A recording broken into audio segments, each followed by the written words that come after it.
Hello and welcome back to the Genesis Designs and Modelcraft bench, which is currently creaking and groaning under the weight of this behemoth, this being the Revell 1/48th SR-71 Blackbird. And I'm never going to get this box anywhere near all the way under the camera, so I'm not even going to try. This is just the lid, and for once Revell have provided a top opening box, but I think even Revell couldn't really get away with doing this in an end opening box. And when you lift off the lid, you're presented with this really rather lovely, almost display piece of it's a little infill in the box, and these fuselage halves are sort of slipped into some tabs on it which hold them in place. And yeah, you don't need a cutting mat, calibrated or otherwise, to see just how large this thing is. I was very surprised, I'm not going to lie. On the box it says the length is 68.2 centimetres, so there you go, here's my hand. This is a big model. So yeah, these are the two fuselage halves. They're split vertically, horizontally, so the joint is on the side, and as you can see, nothing really moulded inside. There's no moulded in sort of spar structure or anything like that, which you might expect from some other manufacturers, but nice surface textures, not as smooth as some, not as rough as some, very fine recessed surface detail. And of particular note maybe is this kind of corrugated effect on the skinning of the wings here, which is quite nicely done. Let's put that to one side. So the display sort of cover comes out, and then inside that it's just like any other kit, just a pile of bits and pieces. And I'll go through these bags bit by bit with you.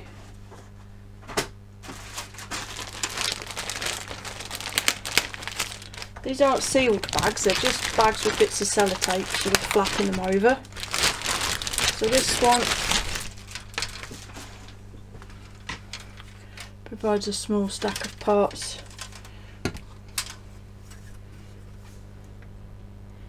This is Sprue F, and as is very plainly obvious, it provides pieces of jet pipe or exhaust, however you want to look at it, and undercarriage parts.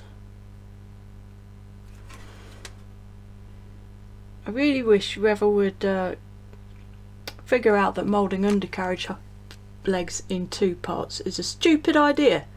Frankly, absolutely ridiculous. It leads to a very awkward seam to clean up, and it just makes a part which could already be considered potentially weaker still. Really stupid. Pack it in, Revell, stop doing that. There's a little piece with some tail cones on it. I assume these are slightly different to each other. Oh, I see, one goes inside the other.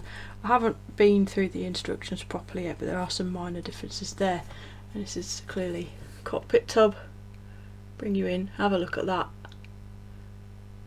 It's got some really quite adequate raised detail. It's not spectacular, but it's certainly okay. And here, this one is Sprue E. So those tails are on J.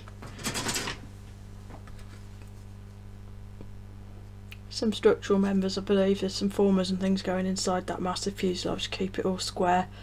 You can see for yourself what's going on there. I'm not a Blackbird spurt, so I can't just randomly pick things off the sprue and identify them. Those are some undercarriage doors by the looks of it, which have got some very nice, I can't keep saying nice, can I? Get in trouble for that. Raised riveting detail and some good recessed stuff as well. Next bag, Doctor. Okay, this one is engines. So this kit provides full engines, but they aren't designed to be put inside the kit and never seen again. In fact, there is no provision for that to happen. They're actually designed to be displayed on a cradle next to the model, which is really nice.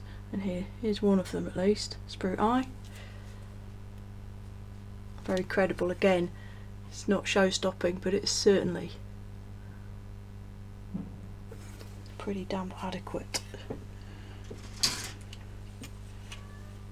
some more jet pipe stuff here, sorry, intake stuff this is, and a relatively rudimentary pilot's seat. I have seen intimation in various places that some of the cockpit details are a little bit lacking. Well, that ain't a judgment for ourselves later. Sprue H. More engine / turbine parts. And that bag of parts that I've just shown you is literally repeated here, so you get 2 lots of all of that. Basically all dealing, most all dealing with engine, so obviously you get 2 lots. And again another massive one here, and this is the rest of the wing. So obviously the fuselage mouldings themselves contain the inboard section of each wing, and here you have the outboard section, which obviously then integrates the engines. So part of the nacelle is moulded in and the other part is added separately to the underneath there. Now the surface detail on these parts in particular is a little bit shallow and indistinct compared to the rest. Now off the top of my head, there are a few manufacturers that are quite guilty of this kind of thing. Revell is one of them. The other main offenders are Airfix and Trumpeter, where you'll get really nice detail in one area and it just fades away into nothing in others, and this, actually Zvezda can be quite good at it too. This is a little bit lacking, and that, to be honest, is going to want a bit of just sharpening up and rescribing to make the best of it.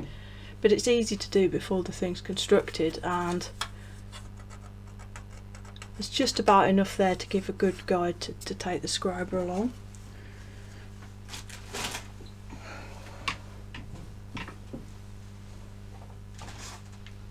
And the last big bag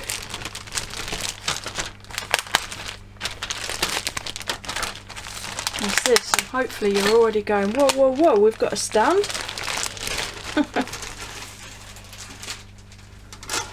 Unlike most #serious modelers, I'm a big fan of stands. I actually like to see aircraft built and displayed in their natural environment, i.e. flying. And the inclusion of bases inside of kits for modellers to do that with is far too uncommon, in my opinion. And this is quite a nice one. As you can see, it's very nicely done, good finish on it, so if you were so inclined you could probably get away with just leaving that as it is. Honestly, it's pretty good. And there's pieces that lock into that to fit the jet on, but also, as I said earlier, the two actual engines can go next to it. Rather strange L-shaped arrangement here. So it's more nacelle stuff and wings, little pieces of wing structure, and then the second cockpit tub there. And last but not least, Sprue seat. Yet more engine stuff. I think technically this is all intake related. And this fine looking thing here. And one might ask quite reasonably, why is there a section of bridge in this kit? Well, this forms a backbone for the fuselage assembly when you get into it, just to give some rigidity to that very, very large bit of plastic. So that's all the main sprues, and then you do get a little separate bag again with transparencies inside. This is the first time I've had any of this out of the bag, so I do like to keep these videos quite reactionary. And here we have the canopies. So this is the forward canopies, the main part, and of course the windscreen there. A little bit ripply, but quite nice and clear. Quite small windows, so you know, begs the question if that lack of cockpit detail even really matters, especially with this aft one. Poor guy in the back only gets a poxy little window to look out of.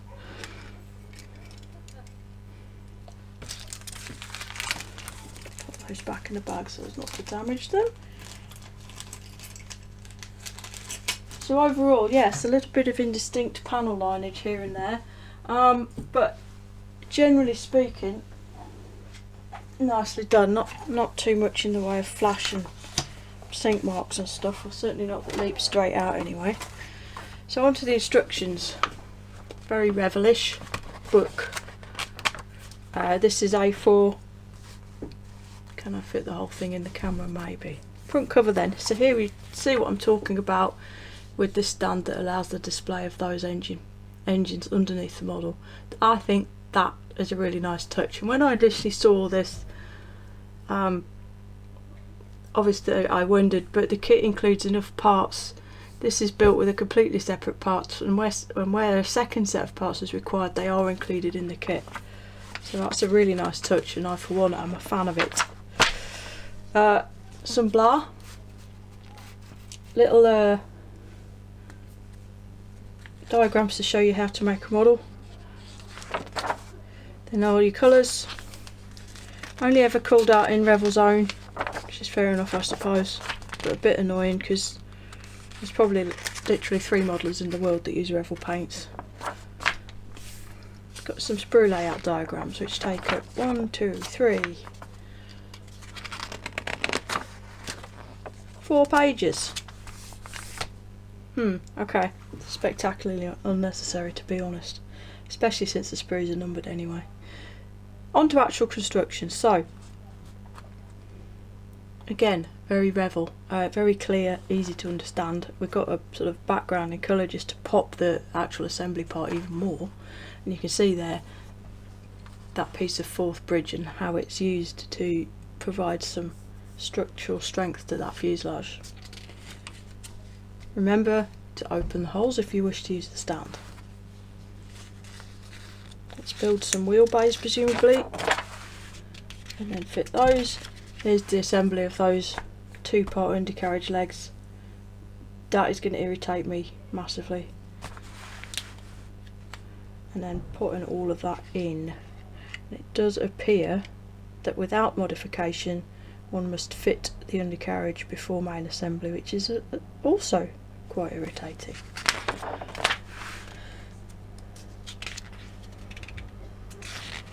Continue. So there's your cockpit parts going together.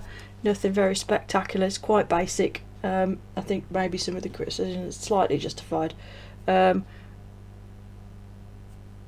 Thankfully the seat cushion is separate from the seat itself because there's a join right down the middle of it, which is another great idea, Revell, well done. But yeah, it is quite basic. There are decals included which will enliven it somewhat, but I think Edward have already been on the case with this, and there's photo etch already available.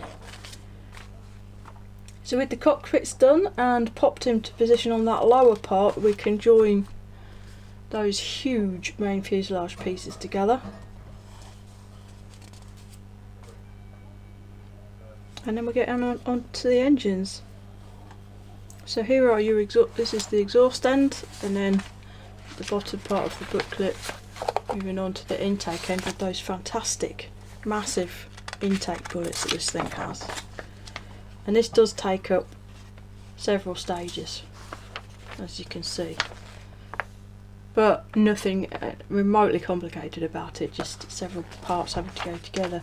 You aren't going to get a seamless intake, but in practice you also aren't really going to be able to see down it because the gap around between the bullet and the actual intake is so small. I'm pointing at a part the camera can't see, so yeah, that slot around here is so small you're not going to be able to see down it well enough to be worrying about whether or not the intake is seamless, so let's not worry. Afterburner cans, more, and then this shows how they then go into that small section of wing that we looked at on the sprue before, all locked into place very neatly, providing us with a rocket projectile. Certainly looks like one. Each wing then, and then those will simply plug on, and hopefully the foot will be decent because all this corrugating stuff is going to make filling it a nightmare if it needs it. I don't suppose it will though, it should be okay. So here we are with the noses. There are 2 different top pieces according to which version you pick on the schemes. There's your tail fins going together and all the control surfaces. You can fit the undercarriage in the raised position, which is nice because obviously we've got a stand, or if you want it lowered, add all the wheels thus. Remembering of course that the tyres on this thing are a strange colour.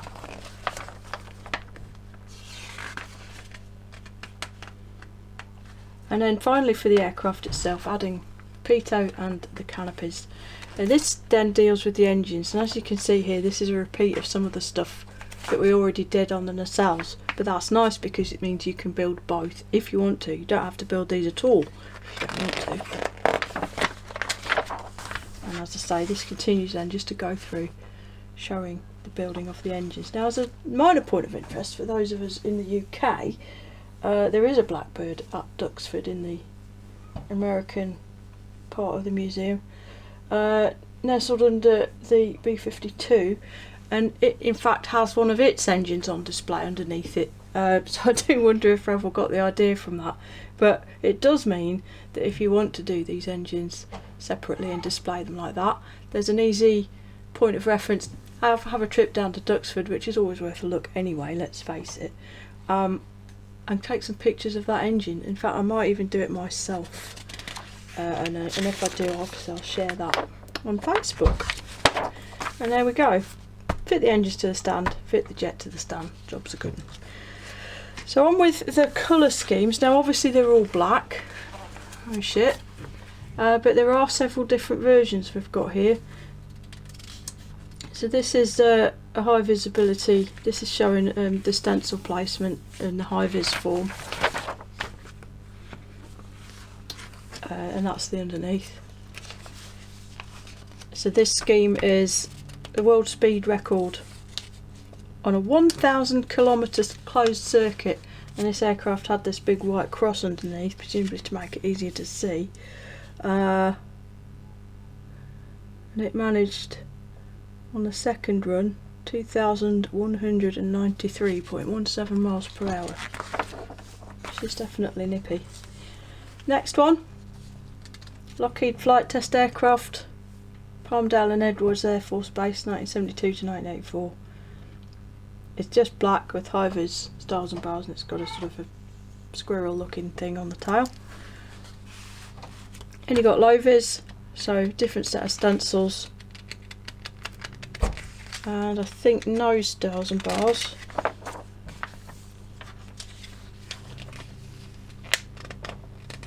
Then another speed record aircraft, New York to London in 1 hour and 54 minutes.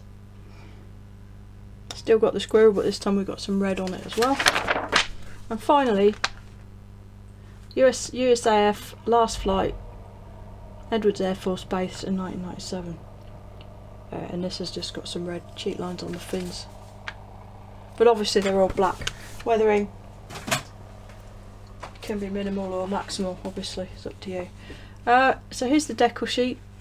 Again, thoroughly Revell in nature, quite matte carrier film, but thin and nicely done, very crisp in register, etc. It's all good. So here are the cockpit decals, which actually, honestly, do look quite nice. And if you're going to have the canopies closed, to be honest, I think if they're fitted, it's going to look okay. There's a lot of stencil stuff, it's all in red obviously, and then the markings for the individual aircraft are there. Is it a squirrel or a raccoon or a roadrunner? Also, it's probably a roadrunner, isn't it? There you go. So not a bad effort. It looks like a good decal sheet, but as I say, they are very matte, so they'll need to be buried under a layer of clear varnish to blend them into your surface, I think. So I am going to do a little bit of snipping. Sellotape this together for you. Have a look how it fits, just first impressions. So here comes the quick snipper. Some very large, wide attachment points on these main fuselage halves. But let's get on with it.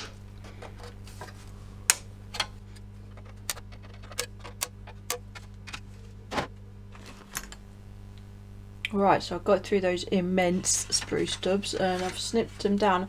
I've not trimmed them in any other way. Straight off, can you see here how that sprue stub does impinge on this very creditably thin edge a little bit, but it is unavoidable because of the shape of the edge of the kit. It's not something that truthfully you can really criticise Revell for, because it has to be like that. It's not that floppy either longitudinally, but if we put the pieces together as they are, roughly, there we go, you can see it is very easy to squish it that way. The joint is one of those where that forms the actual edge of the chine and the join is underneath, and it's not, obviously I've not cleaned this up properly, but that is not, it ain't Tamiya, but it's quite an easy place to hide a joint. It's quite an easy place to fix it if you want, or because it's underneath you can just give it a jolly good ignoring if you choose to, and that is the only place, because the seam here is inside the margin of where the control surface will sit, so you don't really need to worry about that if you choose not to. So to rigidise that, Revell supply the bridge parts. I've cut out the cross members which have the word front moulded onto them, coincidentally on the front face, to help you with alignment, and this piece drops in to the moulded in lines in the base like so, and we can see by when we put it in there is a bit of a lack of straightness about this bottom section, but it's not ridiculous.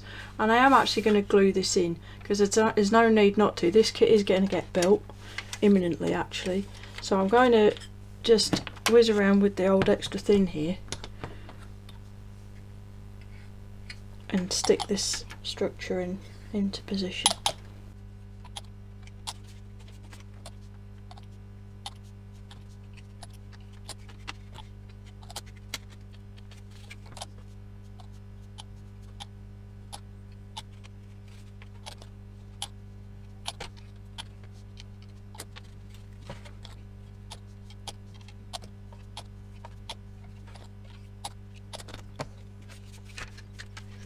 Need a little bit of pressure in the area where the wheel wells are, just to hold that firmly glued. I'm going to hold that for a minute.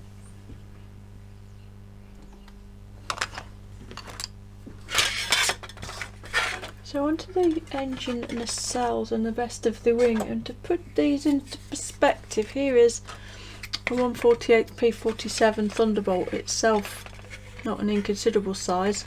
Hopefully, yeah, she's a big old girl. So with this then you've got this kind of quite naughty arrangement where the nacelle circle, if you like, the diameter of the nacelle is made up of 3 parts.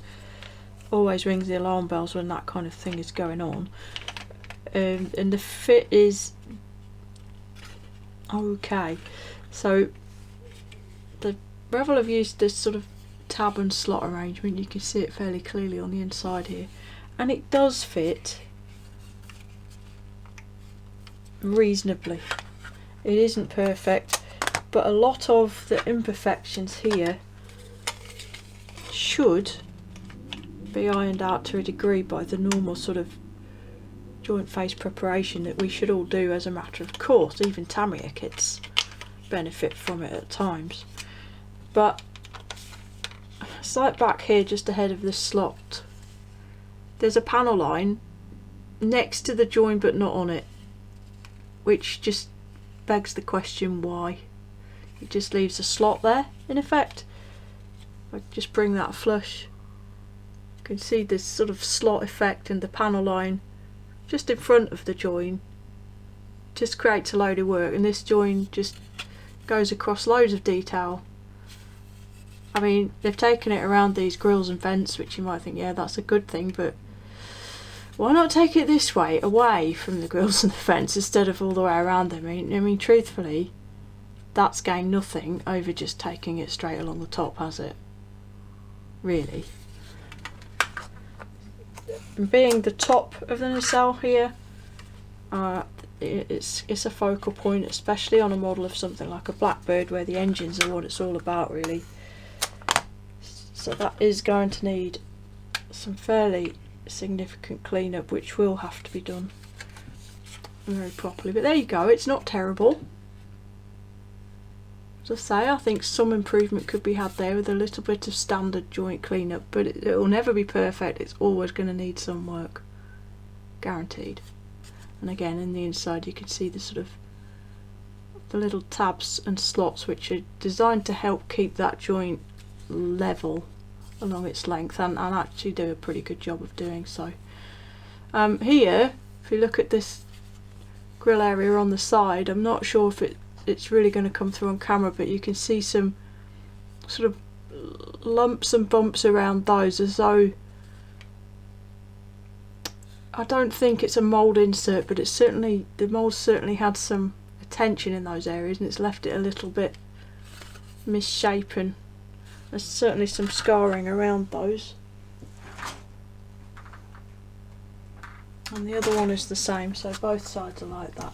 So then this completed top half, sorry, bottom, yeah, no, top, that slots together thus very nicely indeed. Actually, the joint here, this is an example of how good this kind of joint can be. A little bit of liquid cement run along there and it will resemble the other panel lines with no further effort, and that's what we like to see.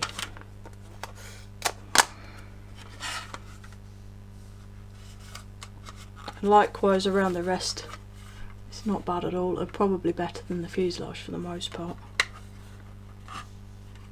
On both nacelles, this joint at the front leading edge area, it's weak, honestly.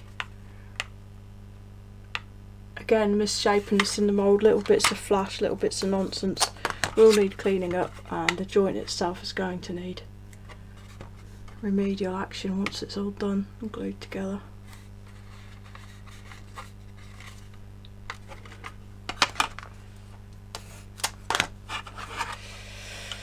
There we have it. Just try and attach the back together a little bit from inside there. So that's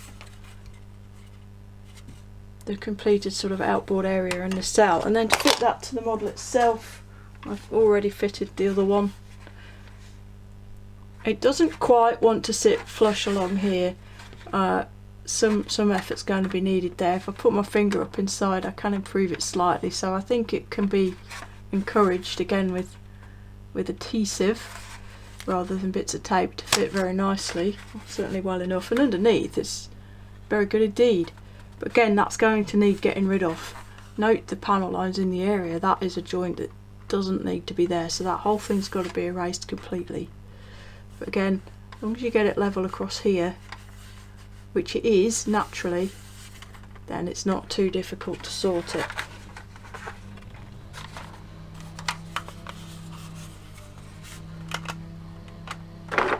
Oh, it's too long, just hit the paint shelf. See what I mean? It doesn't naturally just want to slot into place. To be fair, there is no internal structure in this nacelle, and with that fitted, I think it will make a fair bit of difference to how easy this is to get on.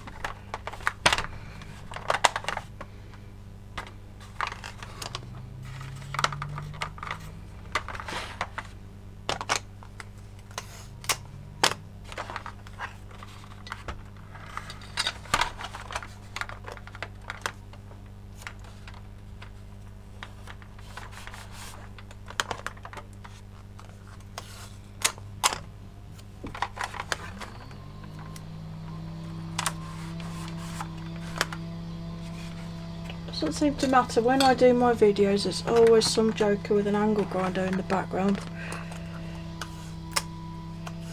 Sorry about that.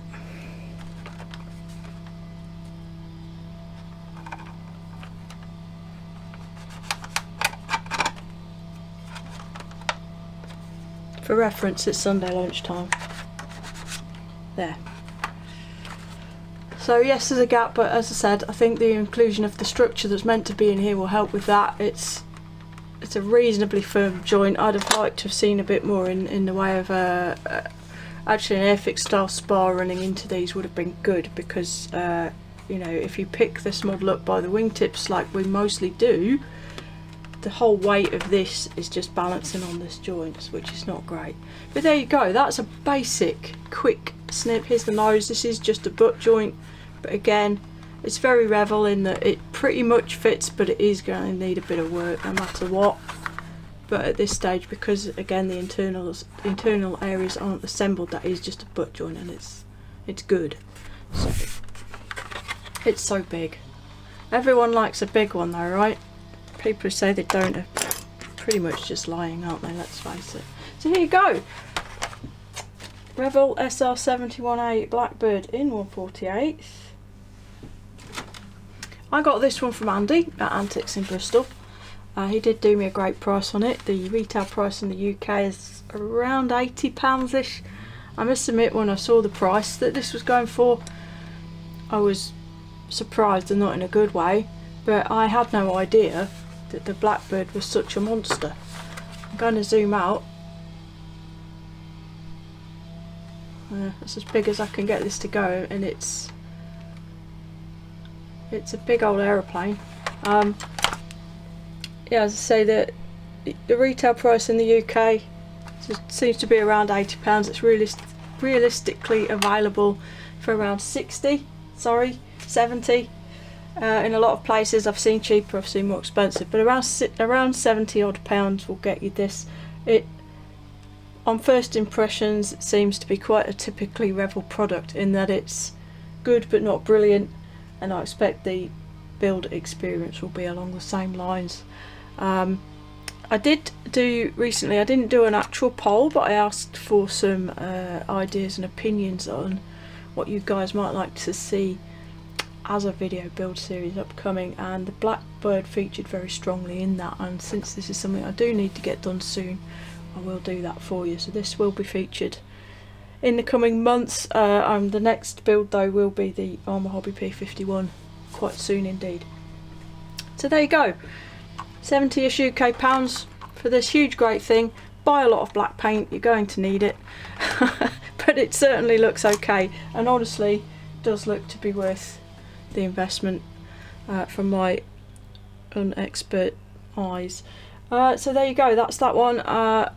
Only remains for me to say, until next time, look after yourselves, look after each other. Genesis out.